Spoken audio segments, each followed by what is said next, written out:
One of the most fun fighting game events, the Sajam Slam, has concluded, and I had so much fun watching. Of course, the team I was rooting for, Team Riddles, won, but besides that, there were so many hype moments you could pick from SK's amazing reactions to cancel in level 3. Oh my god! No fucking way. Are you kidding me? To Coefficient's game-winning combo to move his team forward to the loser's semifinals. 16 hitter, what the fuck? It keeps going, 20 lose, 23, 24. Wait for it. And Alright, we're good. Or Dododoya and Boxbox's clutch wins to bring Team Riddles to grand final. There are so many moments we can highlight here for sure, so please tell me in the comments what moment in the event you thought was the most hype. One of my favorite aspects about the Slam is watching the lower seeds grow, learning fighting games and how they adapt as we move further into the tournament. There are two players I want to highlight as I saw their matches and I was absolutely impressed. Especially for new players, either beginning to play fighting games or wanting to try out fighting games, I think we can learn a thing or two from these two players. So, without further ado, let's analyze our first Slammer.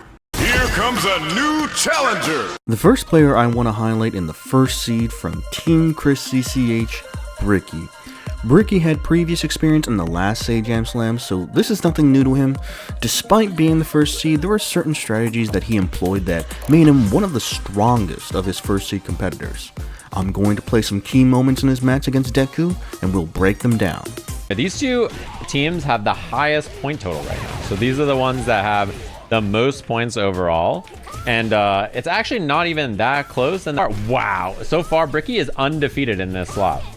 So a lot of the points for Team Chris CCH so far have come from this exact point.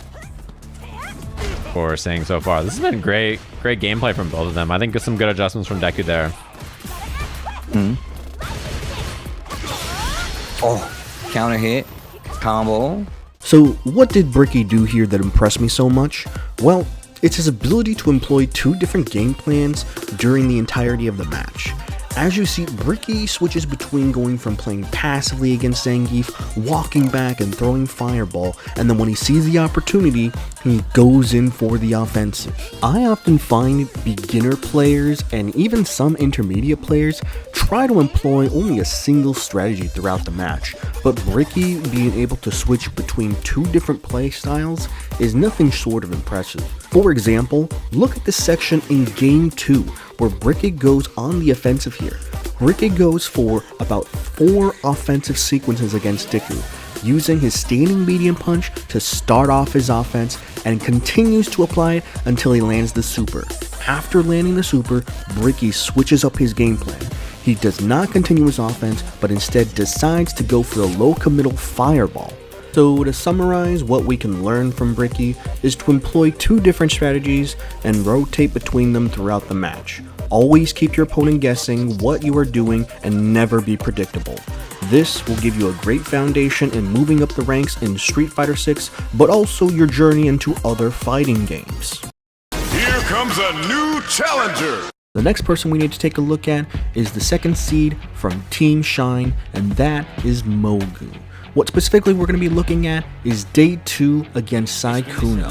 To preface here, before the event began, the scariest person in the second seed to me had to be Sykkuno.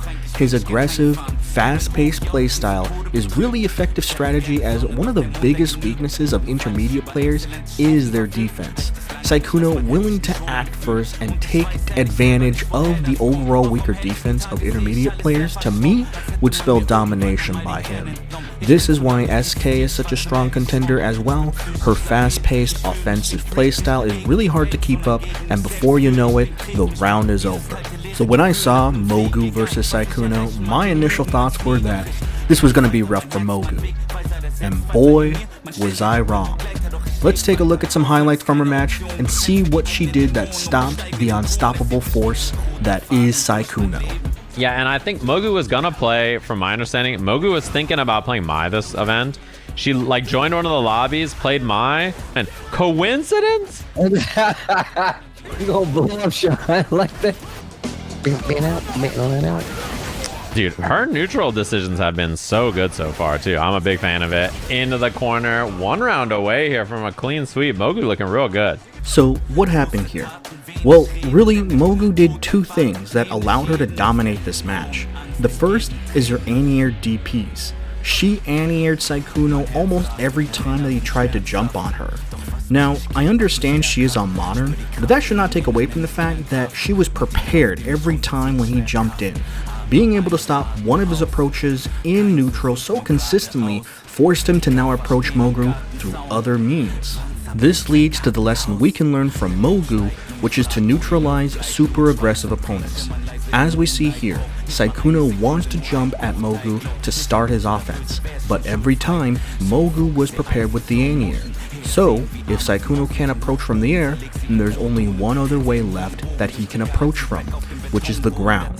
This became checkmate for Sykkuno, which leads to the second key thing that allowed Mogu to win, being that Ed thrives at these mid to mid long range ground games, and forcing Sykkuno to approach from the ground meant that it was the end for him. I mean, look at this perfect use of Ed's standing medium kick. It's as if Lashar was playing himself. Mogu being able to stop the aggression from Sykkuno led her to being able to use Ed's long range normals without any worries. She conditioned him to never jump at her, and thus allowing her to fish out with standing medium kick in the drive rush. In summary, if you practice dealing with aggressive opponents, you will condition them to respect you, where now you can dictate the pace and you can do whatever you want to your opponent. To me, the Sajam Slam is one of the best events for the FGC.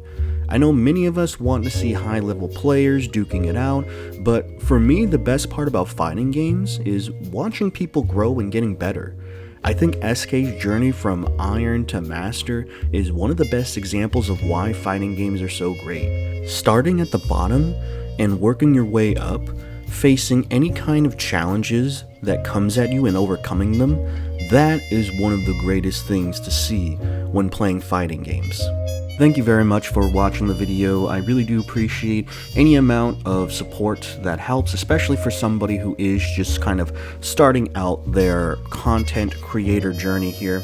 Now, I do understand that I highlighted 2 specific people in the slam, but don't get me wrong, I think everyone did a great job. And as long as they had fun with playing Street Fighter 6, then that's all that I can really ask for. So other than that, I am hoping to create more content in the future, and if you are interested, please feel free to subscribe and like the video. Well, this is the Yuckster. Thank you very much for your time, and I hope to see you all in the next video.